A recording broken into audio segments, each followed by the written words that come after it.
અને પછી તો જેવા સ્નાન કરીને કડાઈમાં સ્નાન કરવાની જગ્યાએ એમનેમ ગાદી પર બેસી ગયા અને જ્યોત પ્રગટવાનો સમય હતો. એવામાં ઉગમસિંહ બાવા આવ્યા ને ઉગમસિંહ બાવા એક પણ શબ્દ કંઈ બોલ્યા નહીં. સીધા એ 20 મણની કડાઈ, તેલની કડાઈ હતી, એમાં સીધો કૂદકો લગાવ્યો.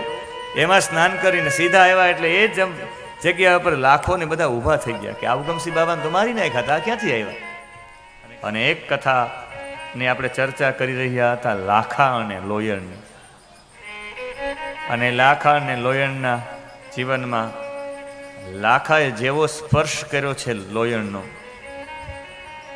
વિદ્યુત ઉત્પન્ન થઈ ગઈ કે આખા શરીરમાં. અને એને જ લઈને પોતાની જ પત્નીઓ પાસે લઈ ગયા છે લોયણજી. અને લોયણજી એના પત્નીઓ પાસે જઈને બંને લોકોને કહ્યું કે આ સુરજા રાણી અને સોના રાણી, આ બંનેને જઈને કહ્યું કે આ તમારા પતિને આ નુગરો બગડ્યો છે એટલો બધો કે આ નુગરો એક પણ સાધુ સંતને આપણા ગામમાં આવવા નથી દેતો. અને આજ તો મરતા મરતા બચ્યો છે.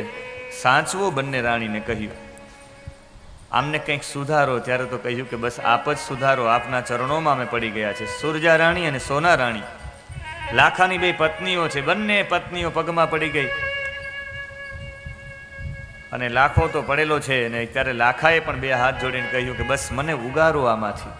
આજ તમારો સ્પર્શ કર્યો, મને એવું લાગ્યું કે મેં વિદ્યુતને સ્પર્શ કર્યો. મરતા મરતા માણ બેચો, આ તો અંદરથી અવાજ નીકળી ગયો માં, એટલે હું બચી ગયો છું. પગમાં પડી ગયા. કહ્યું કે બચાવી બીજા કોઈ ન શકે. આપણા આખા નગરનું સૌથી મોટું નુકસાન કર્યું હોય તો તમે કર્યું છે. એક પણ સંતને તમે અંદર નથી આવવા દીધા. સંતોને લઈ આવો ગામમાં ને સંતોની પધરામણી કરાવો. સંતોની પધરામણી થાય તો ગામમાં કંઈક લીલા લહેર થાય. સંતો આવે તો સંતો કંઈક તમને જ્ઞાનનો પ્રકાશ કરે. અને જ્યારે જ્ઞાનનો પ્રકાશ થાય ત્યારે આવરણો બધા હટી જાય. આત્મપદને પ્રાપ્ત કરવું હોય તો માર્ગદર્શક વિના ન થઈ શકે, ગુરુ વિના ન થઈ શકે. અને જ્યારે ગુરુ આવે ત્યારે બધો ભેદ મટી જાય છે. યોગ્ય દવા લેવી હોય તો દવામાં પણ ગુરુનું સ્થાન હોવું જોઈએ. જો દવામાં પણ માર્ગદર્શક બરાબર ન હોય તો દવા ક્યારેક ઊંધી અસર કરે. અને આ ઊંધી અસર કરે તો કોઈ એવી ગુરુની કૃપા જોઈએ. અને એવા ગુરુ માટે જેટલા સંતો હતા એ બધા સંતોને બોલાવ્યા છે. લાખો પોતે ગયો છે. જે સાધુ સંતોને મારતો કે નીકળી જાઓ, આખી રાત તંબુરા વગાડે રાખો, ભજન કરી રાખો મારા ગામમાં, નીકળી જાઓ, આ ન જોઈએ. અને એ જ લાખો આજ સંતોના સામૈયા કરવા જાય છે.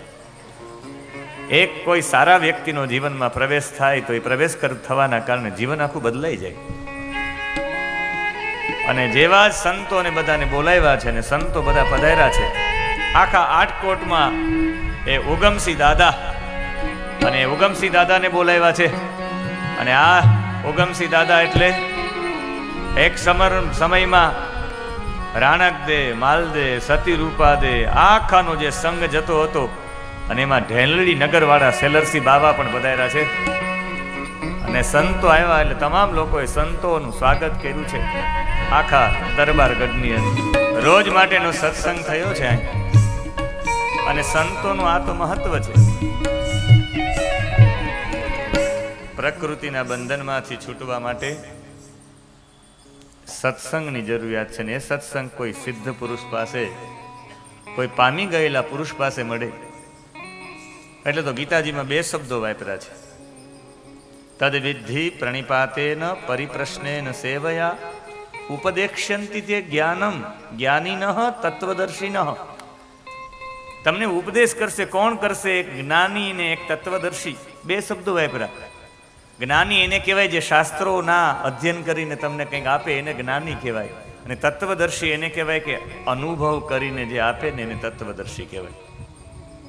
રામદેવ પીરજીની પરંપરામાં જેટલા લોકો છે ટોટલી લોકો જ્ઞાની નથી પણ તત્વદર્શી છે, અનુભવ કરી ચૂકેલા છે.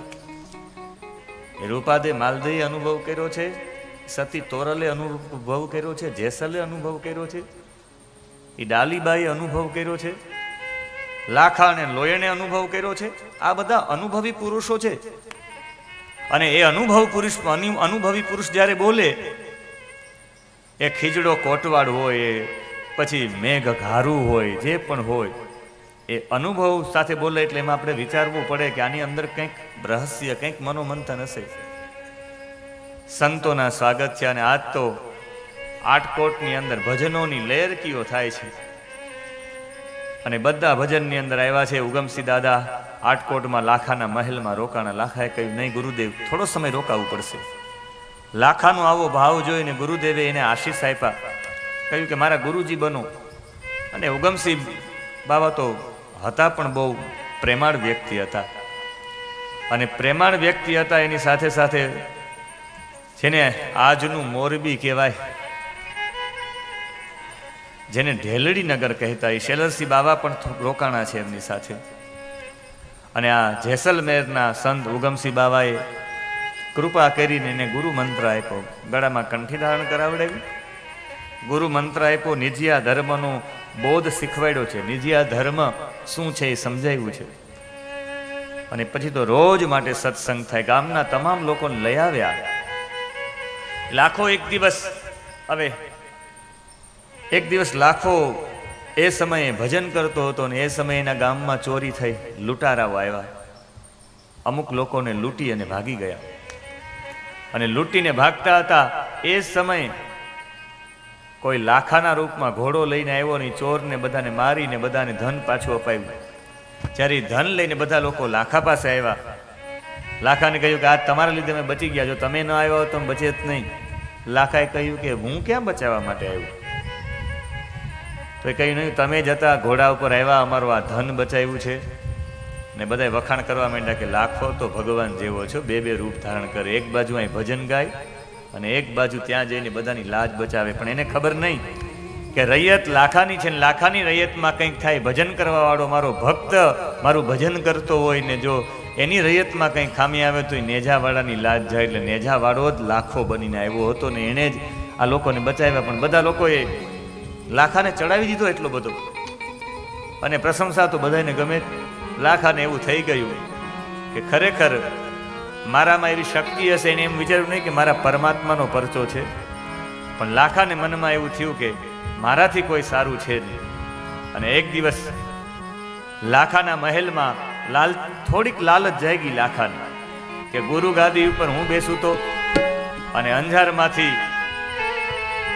અંજારમાંથી આવ્યું છે વાયક, અને અંજાર ગામમાં જ્યારે થવાનો હતો સવરા મંડપની શરૂઆત, અને એ સવરા મંડપની શરૂઆતમાં જ્યારે ત્યાંથી વાયક આવ્યું છે, કથાનો રંગ હવે આવશે લાખા અને લોયણના જીવનનો.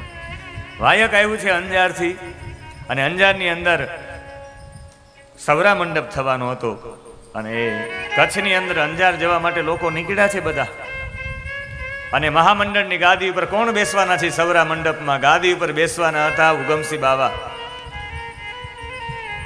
લાખાને મનમાં વિચારતો હતો, ભાવતું તું ને વૈદ્ય કીધું.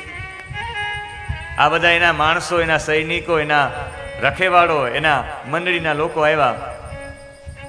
લાખાને કીધું કે તમારા જેવો આવા પરચા આપતો, એક બાજુ ભજન એક જગ્યાએ કરતો ને એક જગ્યાએ બધાને બચાવવા માટે તમે રૈયતમાં નીકળી જાઓ, બે રૂપ ધારણ કરતા હોય તો એ ગાદી ઉપર તમે જ બેસો. આ ઉગમસિંહ બાવા શું બેસે? તો હવે મોટી ઉંમરના થઈ ગયા. જો તમે તમારી ઈચ્છા હોય તો બધાએ કીધું અમે એક પ્લાન કર્યો છે, એક યુક્તિ અમે કરી છે. એમણે કહ્યું શું?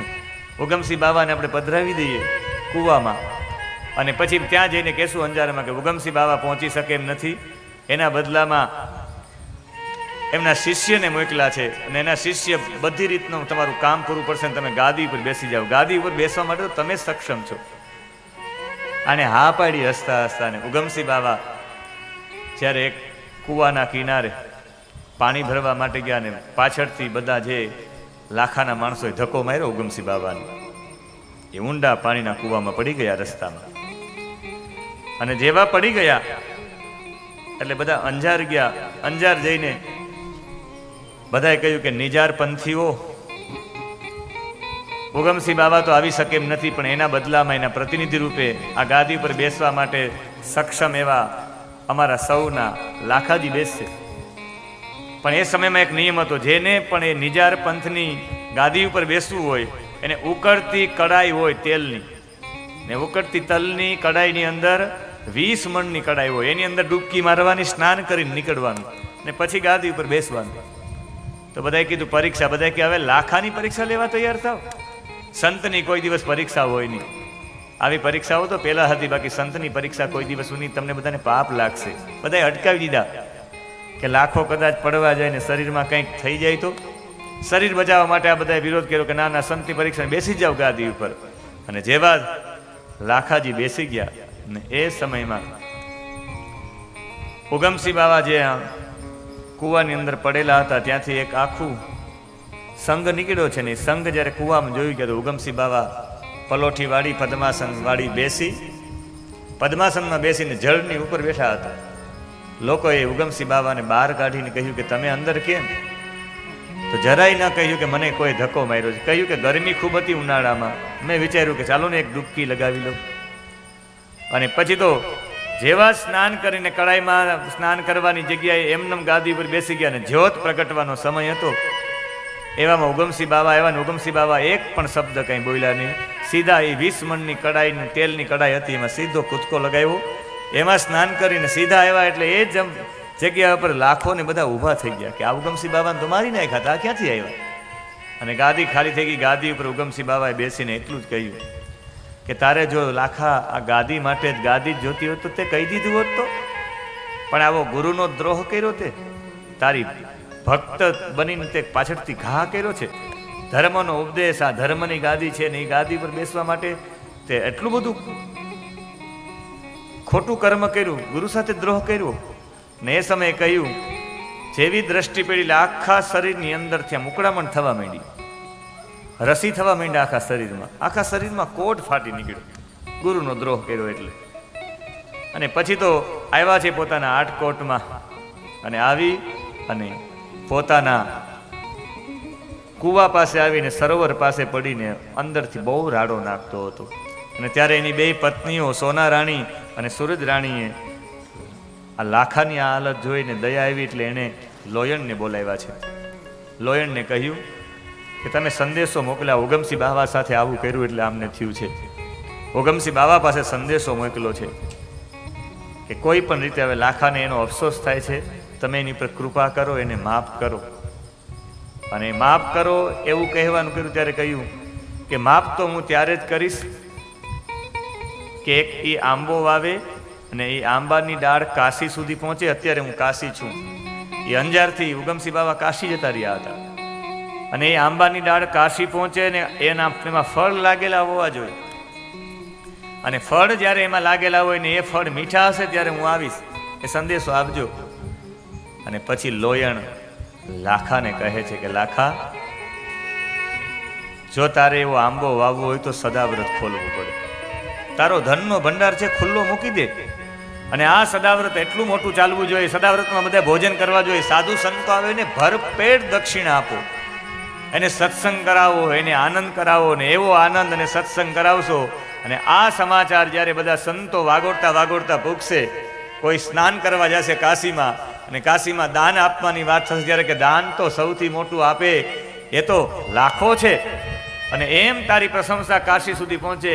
અહીંયા જે સંતો ફરતા ફરતા આવી સંતો તારી પ્રશંસા કાશીમાં જઈને કરે ને, તો એ સમજવાનું કે આંબામાં ફળ આવી ગયા ને મીઠા ફળ આવી ગયા, બધું ખુલ્લું મૂકી દે.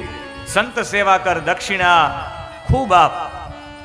અને આપણા ગુરુજી આવશે ને, એ તારા ગુરુજી આવશે એ જ આનો રસ્તો કાઢી શકશે. એવા ગુરુજી આવે, એવા મારા ગુરુજી આવે, તો રે એને કહીએ એવા બાર બાર વરસે ગુરુ મારયા રે. એવા એ તો લાખાની સંભાળ હાથ રે ચાલ્યો તો કાયા થઈ હે મની રે.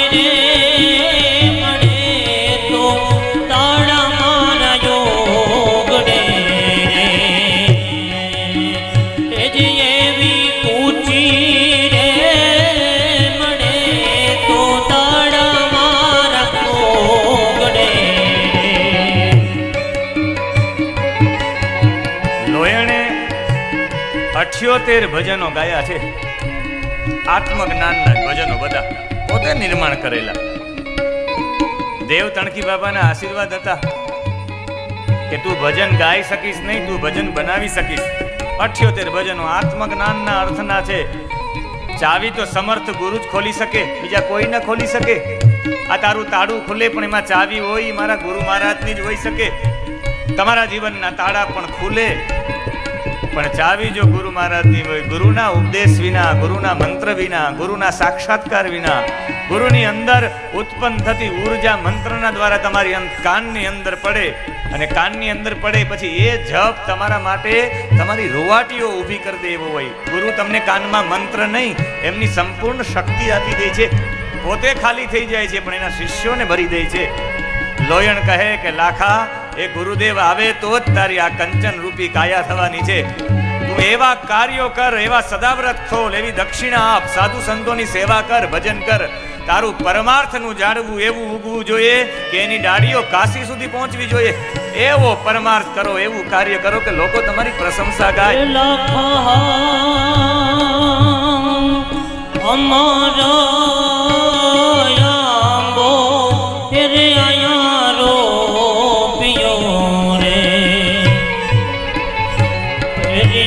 પાંગોળીઓ પહોંચી રે પિયા, એ સાખું રે સરગા પર ભોગ્યો રે. એનો વેદન હારો હથિયાર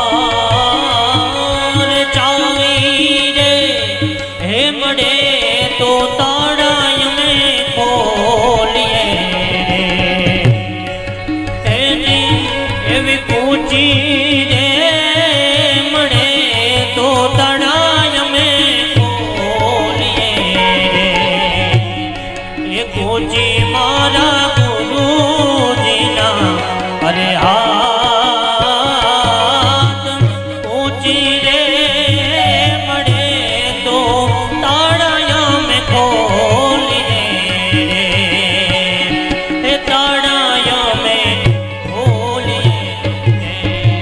અને સંત સેવા કરો ને બધું આખો ભંડાર ખુલ્લો રાખી દીધો. જેટલી સંપત્તિ હતી લાખાએ.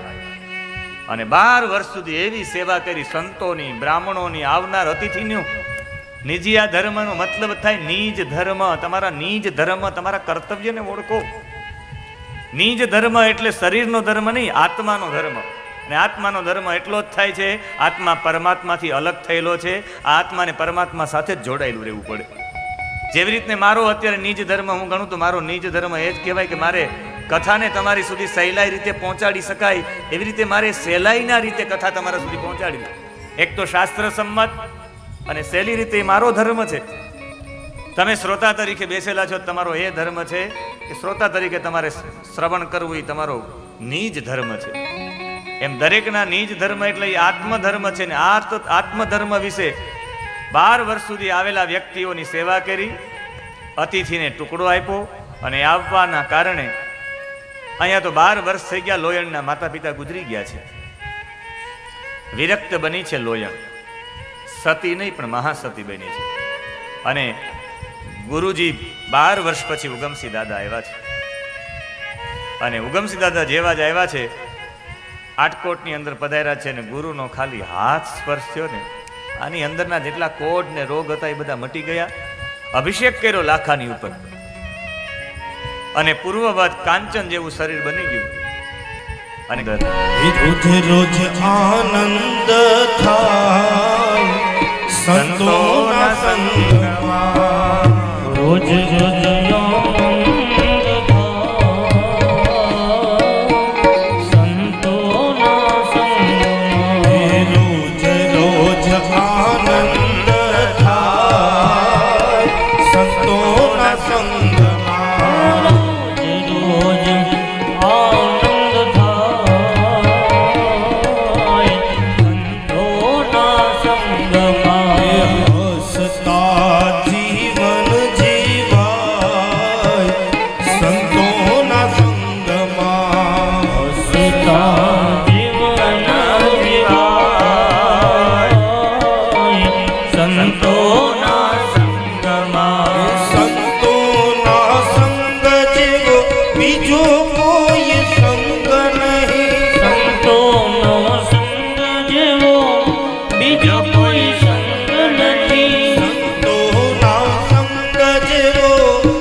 સત્સંગ થાય સંતો પાસે. અને પ્રકૃતિના બંધનમાંથી છૂટવું હોય તો 10 કારણો છે પ્રકૃતિના બંધમાંથી છૂટવાના, 10 ઉપાયો.